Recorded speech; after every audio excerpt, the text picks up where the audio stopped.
Cristo,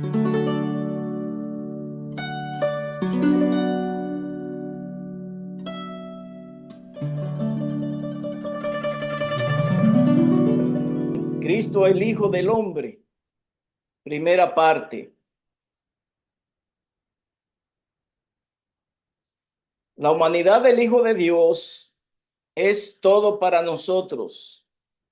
Es la cadena áurea que une nuestra alma con Cristo y mediante Cristo con Dios. Esto ha de ser nuestro estudio, y el estudio de la encarnación de Cristo es un campo fructífero que recompensará al escudriñador que cava. ¿De qué manera? Profundamente en procura de la verdad oculta. Mensajes Selectos, tomo 1, página 286. La sierva del Señor nos dice que la humanidad del Hijo de Dios es todo para nosotros y que esto, la humanidad del Hijo de Dios, ha de ser nuestro estudio, no de una manera superficial.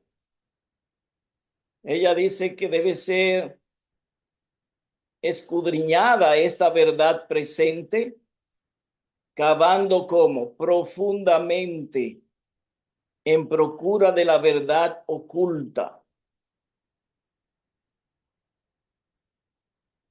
En Juan 17:3, que fue el versículo de introducción que leímos para la oración, dice: y esta es la vida eterna, que te conozcan a ti, el único Dios verdadero, y a Jesucristo, a quien tú has enviado. El conocimiento de Dios, del Dios verdadero, nos llega por medio de su Hijo, nuestro Señor y Salvador Jesucristo. Entonces, la vida eterna, noten bien, depende de conocer a Dios y a su Hijo Jesucristo. Por lo tanto, este estudio tiene que ver con conocer a Jesucristo en su humanidad, conocer a nuestro Salvador Jesús. En manuscrito 61 de 1897 hay otro testimonio interesante de parte de la sierva del Señor, y dice: la encarnación de Cristo es poco apreciada por muchos estudiantes que han estudiado en nuestras escuelas. Este tema debe ser y será mejor entendido por todos aquellos que en verdad aman la verdad. Perdón. Y andan en el camino del Señor. Un conocimiento experimental de esto es tan esencial para santificar diariamente como para redimir. Entonces, la encarnación de Cristo, es triste que en muchas de nuestras escuelas no se aprecia este tema. Pero la sierva del Señor nos dice que este tema será mejor entendido por quienes, por todos aquellos que en verdad aman la verdad y andan en el camino del Señor. Es un conocimiento experimental que es tan esencial para santificar el alma como para redimirla. Ahora bien, entremos en materia. ¿Qué clase de naturaleza humana recibió Cristo en la encarnación? Y en el adventismo, esto ha sido objeto de mucha discusión.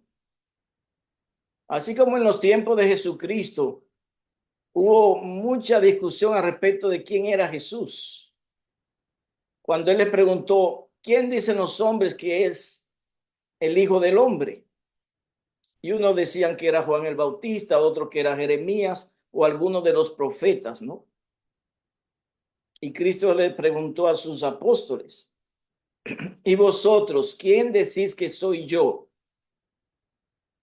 E inspirado por el Espíritu Santo, Pedro respondió la pregunta de Cristo.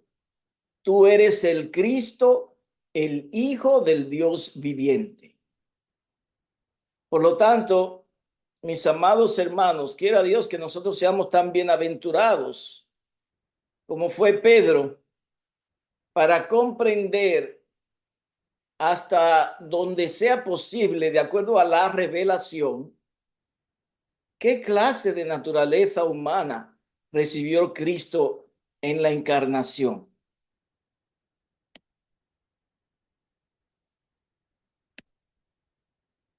¿Nació Cristo con la naturaleza de Adán antes de la caída? ¿O nació Cristo con la naturaleza de Adán después de la caída?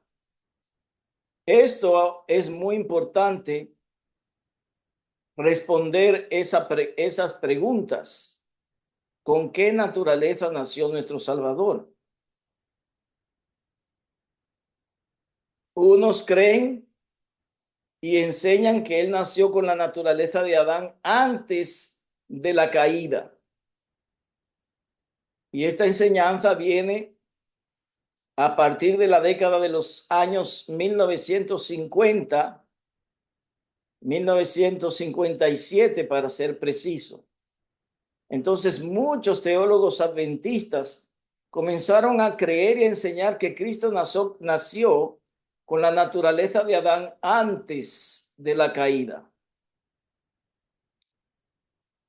Pero los pioneros, como ya vamos a ver en algún momento, ellos creyeron, incluyendo a la profetisa Elena G. de White, que Cristo había nacido con la naturaleza de Adán después de la caída. Y en este primer estudio vamos a presentar amplias evidencias. Consideremos primero cómo era la naturaleza de Adán antes de pecar. En Génesis 1:26 dice, y dijo Dios, hagamos al hombre a nuestra imagen, conforme a nuestra semejanza, y señoré sobre los peces del mar, sobre las aves de los cielos, sobre las bestias, sobre toda la tierra y sobre todo reptil que se arrastra sobre la tierra. ¿Qué dijo Dios en la creación en el sexto día? Hagamos al hombre a nuestra imagen, conforme a nuestra semejanza. La palabra traducida Dios es el plural Elohim, que significaría dioses. Y comprendemos también, y eso está en armonía con el tiempo del verbo hacer, dice hagamos al hombre a nuestra imagen, conforme a nuestra semejanza. Génesis 1:27 nos dice, y creó Dios al hombre a su imagen. A imagen de Dios lo creó, varón y hembra los creó. En Patriarcas y Profetas nos dice, el hombre había de llevar la imagen de Dios, tanto en la semejanza exterior como en el carácter. Solo Cristo es la misma imagen del Padre, pero el hombre fue creado a semejanza de Dios. Su naturaleza estaba en armonía con la voluntad de Dios.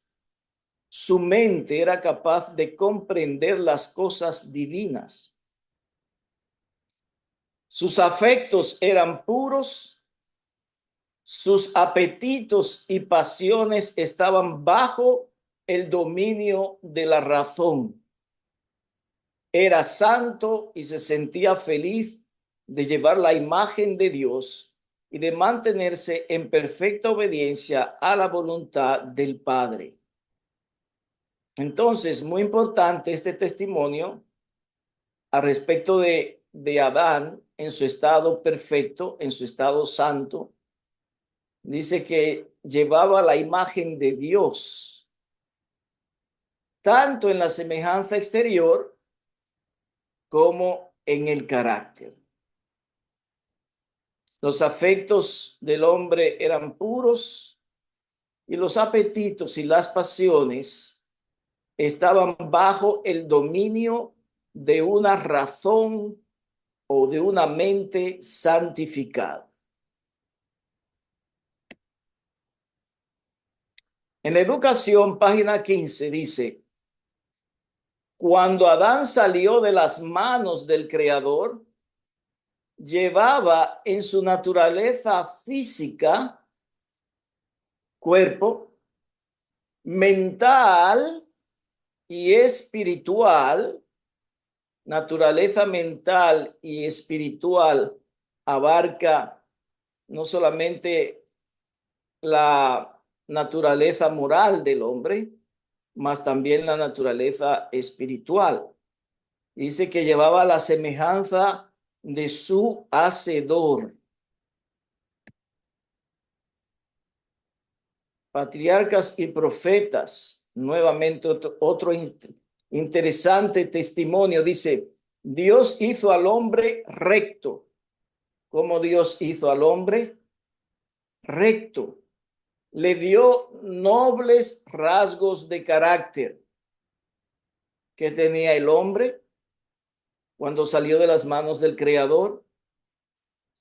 Dice: un carácter noble, sin inclinación hacia el mal, o lo que es lo mismo que decir, sin tendencias al pecado o sin propensiones al pecado, sin las debilidades de la carne. Así fue el hombre creado. Ese era el hombre recto. Lo dotó de elevadas cualidades intelectuales y le presentó las más nobles motivaciones para inducirlo a ser constante en su lealtad. ¿Y qué se requería del Adán perfecto? La obediencia perfecta y perpetua era la condición para la felicidad eterna. Cumpliendo esta condición, tendría acceso al árbol de la vida. ¿Ya? Entonces, el hombre es creado recto, una mente recta, sin inclinación al pecado, rasgos de carácter santos y elevadas cualidades intelectuales. El camino a Cristo, página 20. El hombre estaba dotado originalmente de facultades nobles y un entendimiento o mente bien equilibrado. Era perfecto y estaba en armonía con Dios. Sus pensamientos eran puros, sus designios santos.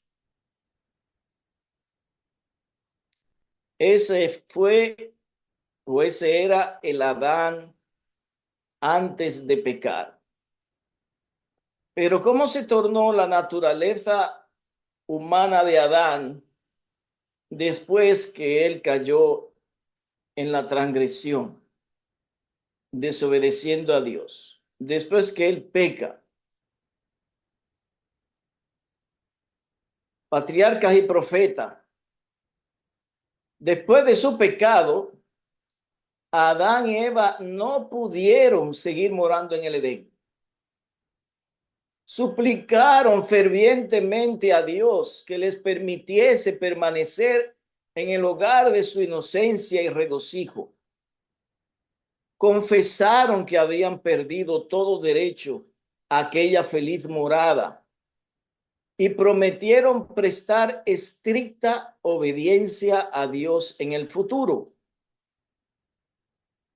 Pero ¿qué les dijo Dios? Pero se les dijo que su naturaleza se había depravado por el pecado. Había disminuido su poder para resistir al mal y que habían abierto la puerta para que Satanás obtuviera más fácil acceso a ellos. Entonces, ¿qué le dijo Dios a Adán y a Eva? Lo sentimos mucho. Tu naturaleza ahora se ha depravado por causa de tu pecado y había disminuido su poder para resistir el mal. Ahora la naturaleza de Adán se había tornado débil. En otra parte, en Patriarcas y Profetas dice, el hombre, por la desobediencia, sus facultades se pervirtieron. El egoísmo reemplazó el amor. Su naturaleza quedó tan debilitada por la transgresión que ya no pudo por su propia fuerza resistir el poder del mal. Entonces, por medio de la desobediencia, las facultades de Adán y de Eva se pervirtieron. Y donde antes había amor, fue reemplazado por egoísmo. Y la naturaleza quedó tan debilitada por el pecado que ya en sus propias fuerzas no podían resistir la tentación a pecar, no podían resistir el mal.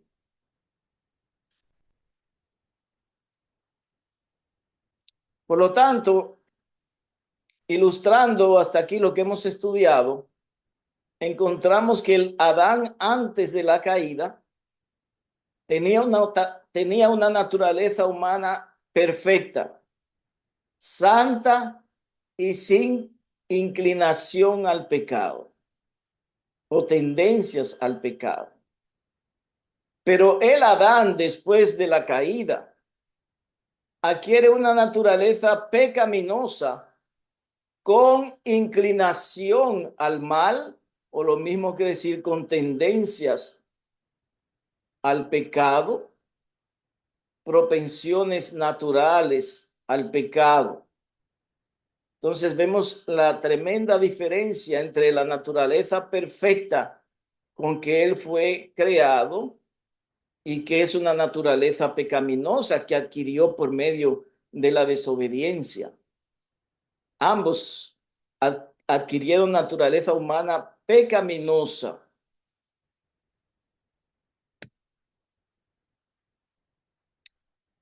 En el adventismo, estas son las dos principales escuelas o corrientes de pensamiento y de enseñanza teológica en lo referente a nuestro Señor Jesucristo.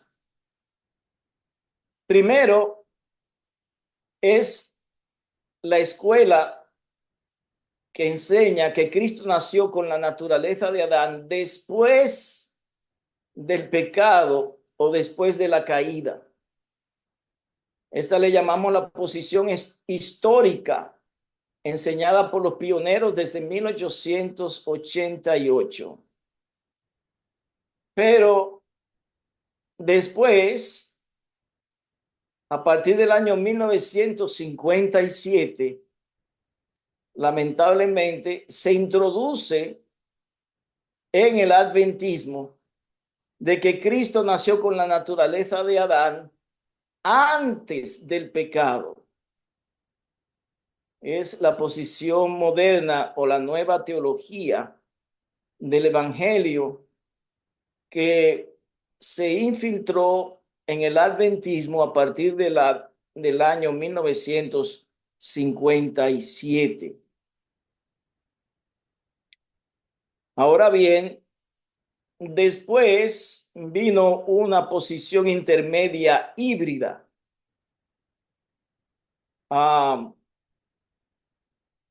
Como hay tantas evidencias,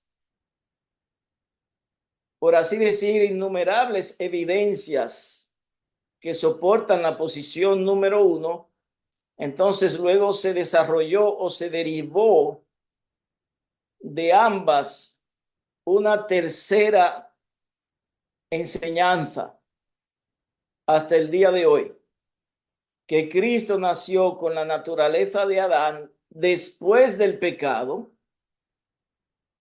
pero con la mente de Adán antes del pecado. Una posición muy difícil de comprender. Suena bonita, pero no tiene fundamento. Veamos. Juan 1:14.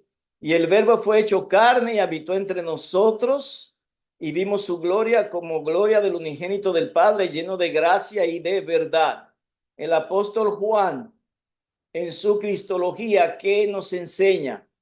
Dice que el verbo, es decir, nuestro Señor Jesucristo, fue hecho carne.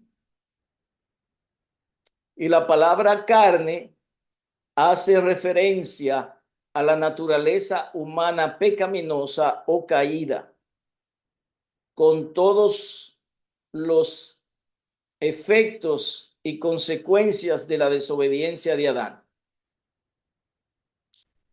En el diccionario Strong, en el artículo carne, dice que la palabra carne del griego sarx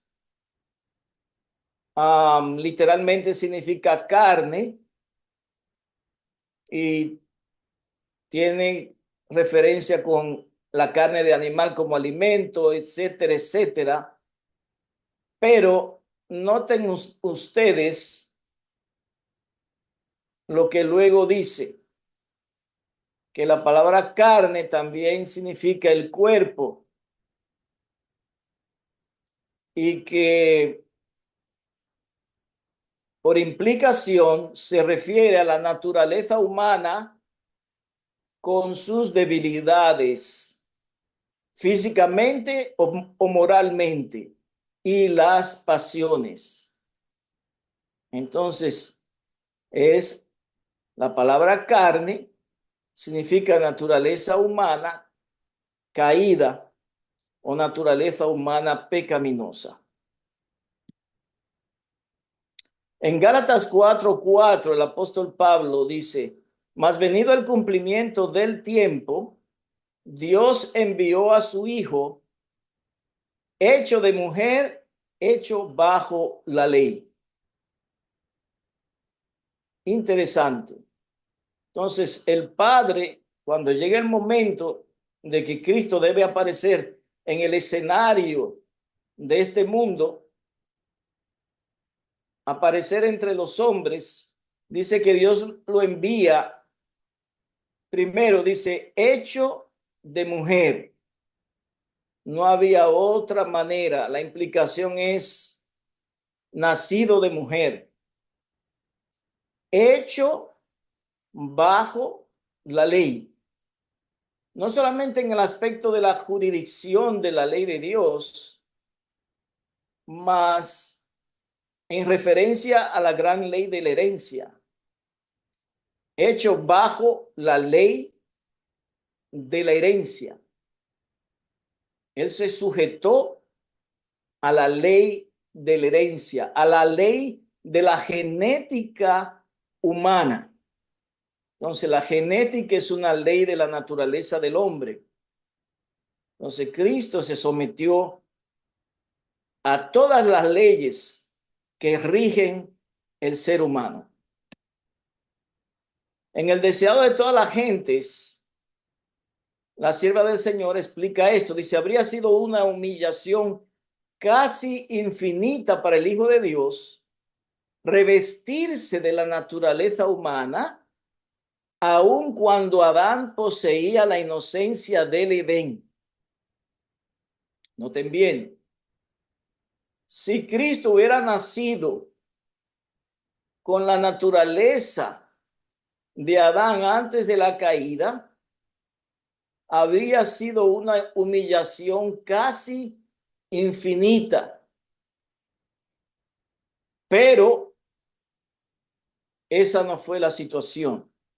Noten bien luego lo que sigue. Pero implica, por el contrario, Jesús aceptó la humanidad cuando la especie se hallaba debilitada por 4000 años de pecado.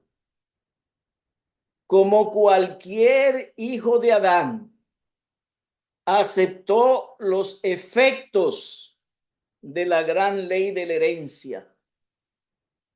Y la historia de sus antepasados terrenales demuestra cuáles eran aquellos efectos. Mas él vino con una herencia tal para compartir nuestras penas y tentaciones y darnos el ejemplo de una vida sin pecado.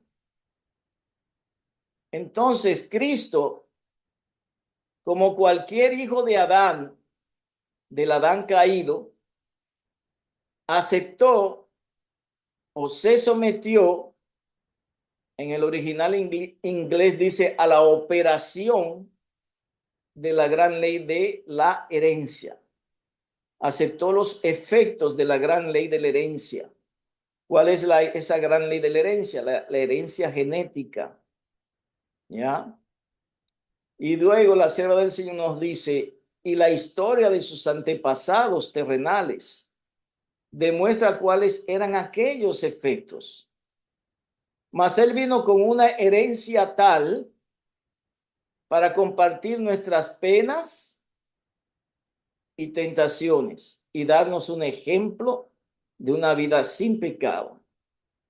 Entonces, si Cristo no nace con la naturaleza de Adán después de la caída y sometiéndose a la gran ley de la herencia, a los efectos, entonces, si él no viene con esa herencia tal, él no podía compartir nuestras aflicciones, número uno. Número dos, nuestras tentaciones. Y número tres, darnos un ejemplo de una vida sin pecado. Entonces, él no podría ser nuestro ejemplo si él no hubiera nacido con nuestra naturaleza humana caída o pecaminosa después de 4000 años de pecado. Manuscrito 165 de 1899. Cristo declaró, donde está afirmado el trono de Satanás, allí afincaré mi cruz, el instrumento de humillación y sufrimiento. Ahora, muy significativa estas palabras que dijo. Ni un solo principio o ley de la naturaleza humana yo violaré. Entonces, Cristo mismo nos dice que no violó ni un solo principio de la naturaleza humana. De modo que su madre le pasa a Jesús toda una herencia de una naturaleza humana caída y pecaminosa, con todo lo que esto conlleva o implica. Vistiendo mi divinidad con la humanidad, yo resistiré toda tentación con la cual el hombre es acusado. ¿Ya? Entonces, muy importante, ni un solo principio de la naturaleza humana, Jesús dijo, yo violaré cuando me engendre en el vientre de mi madre. Romanos 8:3, el apóstol Pablo comprendía esa gran verdad y escribió, porque lo que era imposible para la ley, por cuanto era débil por la carne, Dios enviando a su Hijo en semejanza de carne de pecado, y a causa del pecado, condenó al pecado en la carne. Entonces, ¿cuál era la imposibilidad? Y es la imposibilidad del hombre en su presente estado caído, obedecer perfectamente la ley de Dios por naturaleza y en sus propias fuerzas. Dice, no, esto no es posible porque la carne del hombre está debilitada. Por lo tanto, ¿cómo Dios resuelve esa situación? Dios envía a su Hijo en semejanza de carne de pecado. Vamos a ver y vamos a detenernos en esa expresión un poco.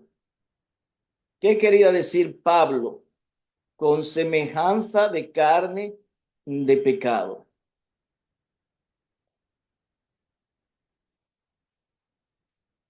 En la carta 106 de 1896, la sierva del Señor dice, la vida de Cristo representa la de un hombre perfecto.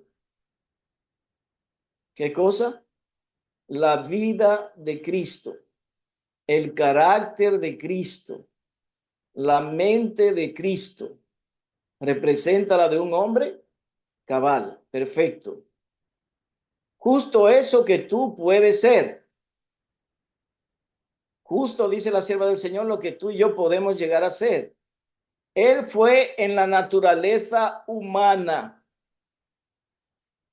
Él tomó nuestras enfermedades, los efectos del pecado. Él no fue solamente hecho carne, noten el énfasis de la sierva del Señor. Dice, él no fue solamente hecho carne, sino que él fue hecho en la semejanza de carne pecaminosa. ¿Ya? Entonces Cristo no solamente fue hecho carne,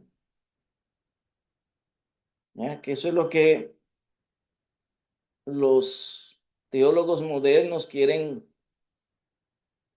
enseñar e inculcar en las mentes de los cristianos, de que él fue hecho carne y que él tenía la carne de Adán, inclusive después de la caída, pero no heredó las tendencias al pecado, ni ningún efecto del pecado de Adán, porque allí la ley de la herencia fue bloqueada.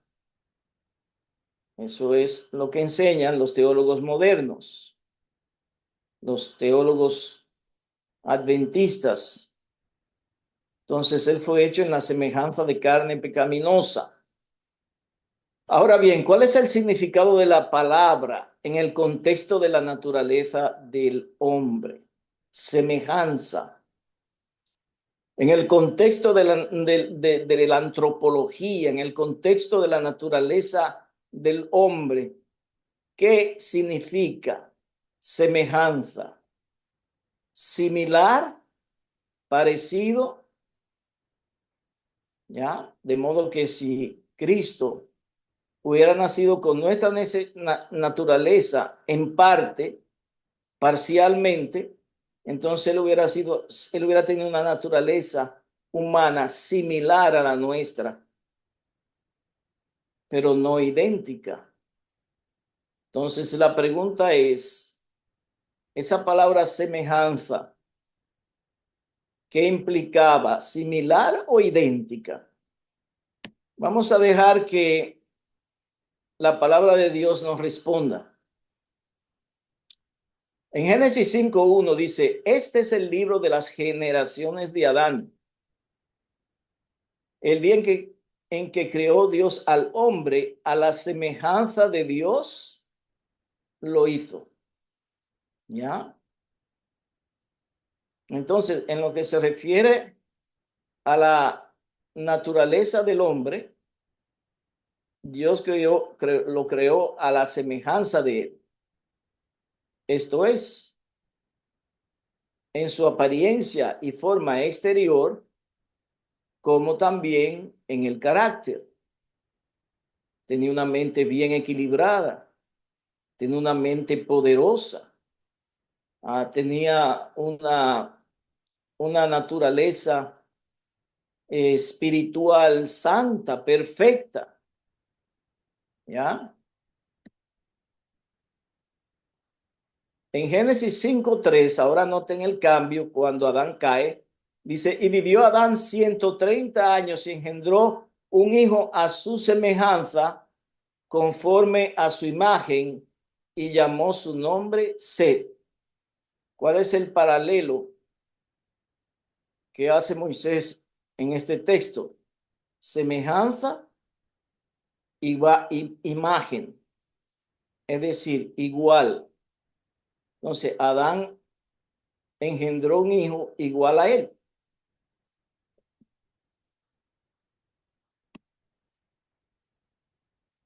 ¿Cómo era la naturaleza humana de Set? ¿Era parecida a la de Adán? ¿Similar o era idéntica a la de su padre Adán? Patriarca y Profetas, página 66. Set aventajaba en estatura a Caín y Abel, y se parecía a su padre Adán más que sus otros hermanos. Tenía un carácter digno y seguía las huellas de Abel. Sin embargo, no había heredado más bondad natural que Caín, que su hermano asesino. Acerca de la creación de Adán se dice, a la semejanza de Dios lo hizo. Pero el hombre después de la caída, atención, después de la caída, engendró un hijo a su semejanza, conforme a su imagen. En tanto que Adán había sido creado sin pecado, a la semejanza de Dios, que Dios no conoce el pecado. Set, así como Caín, heredó la naturaleza caída de sus padres. ¿Ya? Entonces, ¿cómo era la naturaleza de Set? ¿Era similar o era igual a la de su padre? Era una naturaleza igual a la de su padre, una naturaleza caída, con todos los efectos del pecado. Muy bien. ¿Cuál es el significado de la palabra semejanza en el contexto de la naturaleza humana de Cristo? ¿Fue Cristo nuestro hermano mayor según la carne? ¿O fue Cristo nuestro primo? Estoy parafraseando. Es decir, la palabra semejanza en el contexto de la naturaleza humana de Cristo significa que él tenía una naturaleza parecida a la nuestra, una naturaleza humana parecida o idéntica. Bien, muchos teólogos dicen parecida, no era igual a la nuestra. ¿Por qué? Porque ellos creen y enseñan de que Cristo, ¿no? La gran ley de la herencia, el Espíritu Santo la bloqueó en Cristo, en la encarnación de Cristo, en la concepción de Cristo. Esa genética, esa ley de la herencia no, no pasó los efectos de la desobediencia de Adán a la naturaleza humana de Cristo. Veamos si eso es así, o si por el contrario su naturaleza humana, Cristo hereda, es una naturaleza humana idéntica a la nuestra, de modo que él recibió por medio de la operación de la gran ley de la herencia todo el paquete que corresponde a la naturaleza humana caída del hombre, todos los efectos del pecado. Veamos. Estudiemos Hebreos 2:17 con detenimiento, por cuanto le era preciso ser, atención, en todo semejante a sus hermanos, para venir a ser misericordioso y fiel sumo sacerdote en lo que a Dios se refiere, para expiar los pecados del pueblo. De modo que la construcción de esa frase implica intrínsecamente de que su naturaleza humana era igual a la nuestra, porque él fue en todo. Todo excluye nada. En todo semejante a sus hermanos. Entonces, él no hubiera sido en todo semejante a nosotros, es decir, que él heredó de su madre la mismísima naturaleza humana pecaminosa de cada uno de nosotros. De otra manera, él no podría haber sido nuestro fiel sumo sacerdote, misericordioso, número uno. Número dos, también no podría expiar los pecados del pueblo. Bien. Estudiemos Hebreos 2:14.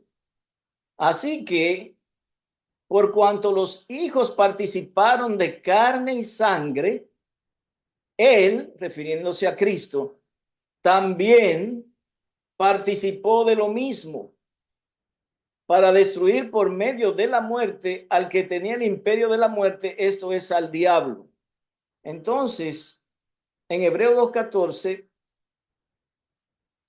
Pablo explica el uso que le da a la palabra semejante en la connotación o en el contexto de la naturaleza humana del hombre. ¿Ya? Él también participó de lo mismo.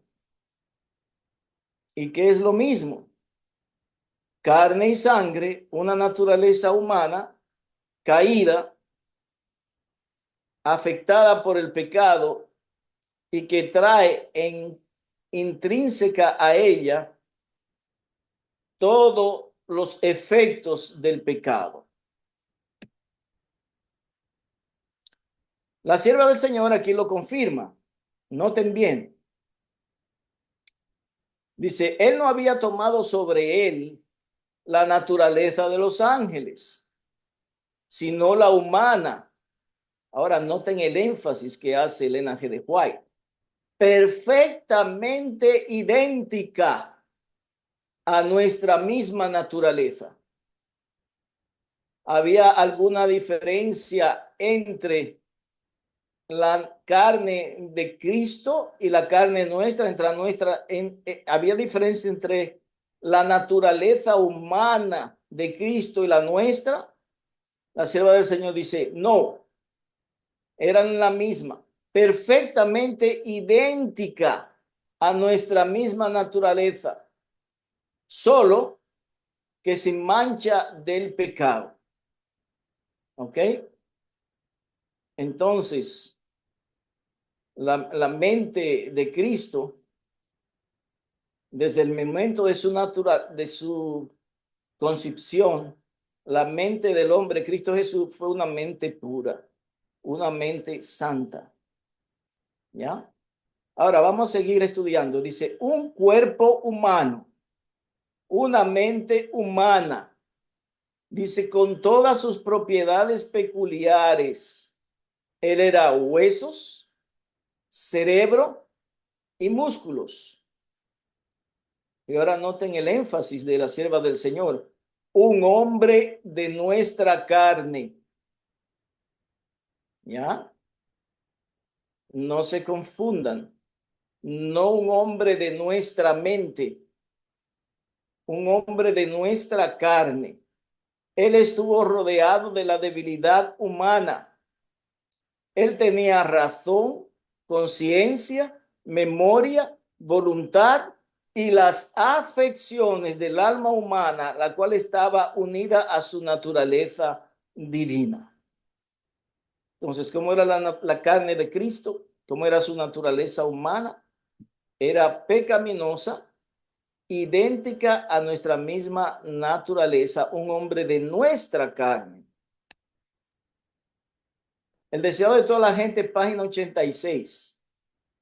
A pesar de que los pecados de un mundo culpable pesaban sobre Cristo, a pesar de la humillación que implicaba el tomar sobre sí nuestra naturaleza caída, la voz del cielo lo declaró Hijo del Eterno.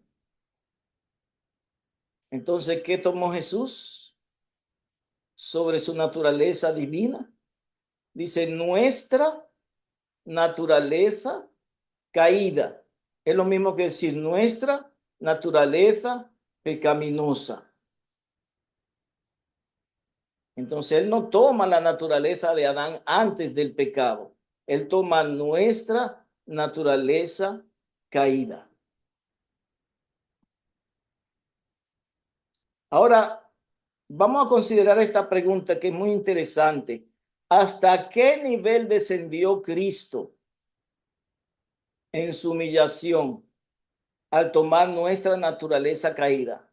¿Hasta el nivel de Adán antes de la caída o hasta el nivel de Adán después de la caída? ¿Qué enseñó claramente la sierva del Señor?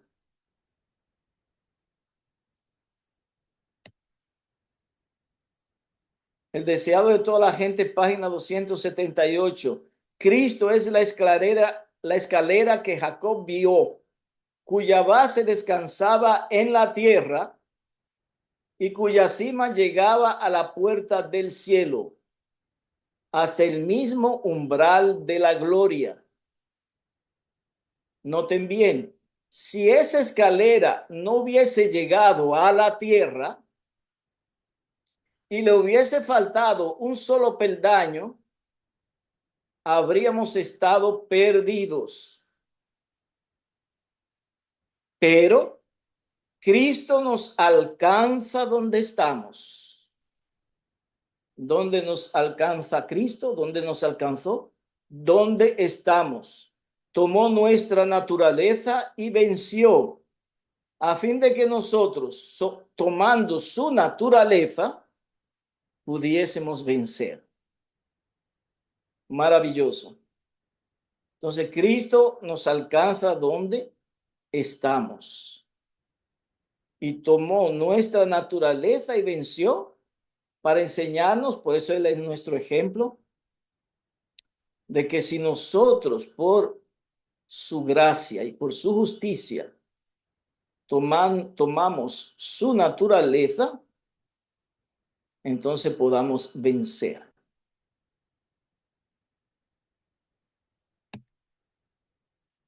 Mensajes selectos, tomo 3, página 144. Cristo hizo un sacrificio infinito. ¿Cómo fue el sacrificio de Cristo? Infinito.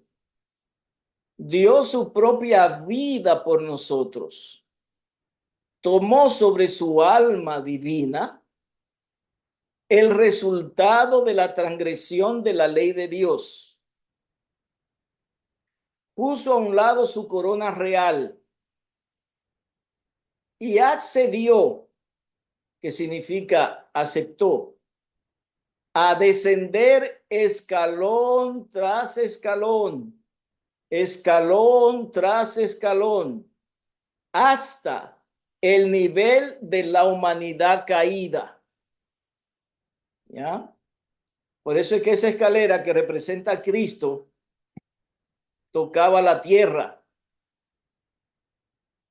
¿Cuál es la implicación? Que Cristo descendió hasta el nivel de tomar sobre sí la humanidad caída, con todo su pasivo, con todas sus implicaciones. Entonces, ¿en qué nivel la inspiración pone a Jesús en su encarnación? ¿En el nivel de Adán antes de la caída?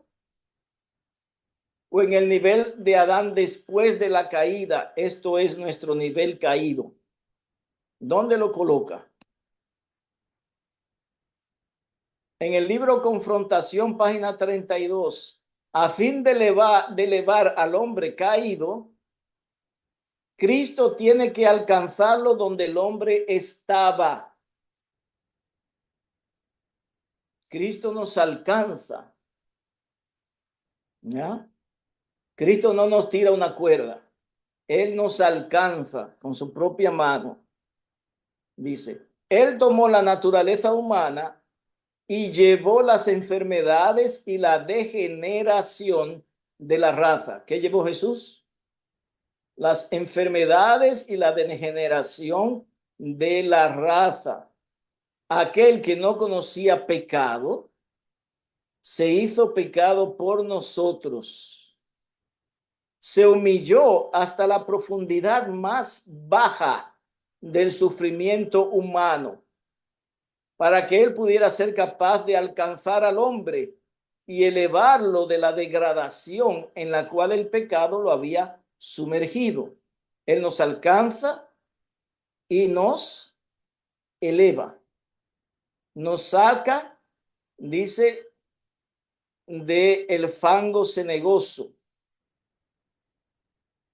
¿De qué manera? Dice, humillándose hasta la profundidad más baja del sufrimiento humano.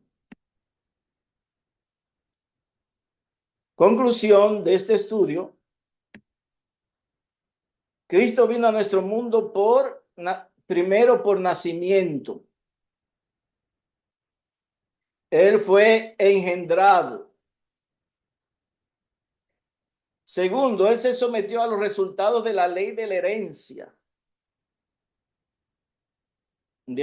humana, de la genética humana. Tercero, nació con la naturaleza de Adán después de la caída. Cuarto, nació con una naturaleza humana idéntica a la nuestra. Quinto, consecuentemente heredó de su madre y de sus antepasados las enfermedades, las flaquezas y degeneración de la raza, de la naturaleza humana. Así hemos concluido el estudio de esta noche y no falten, mis queridos hermanos, porque vamos a seguir profundizando aún más en el próximo estudio. Que Dios les bendiga.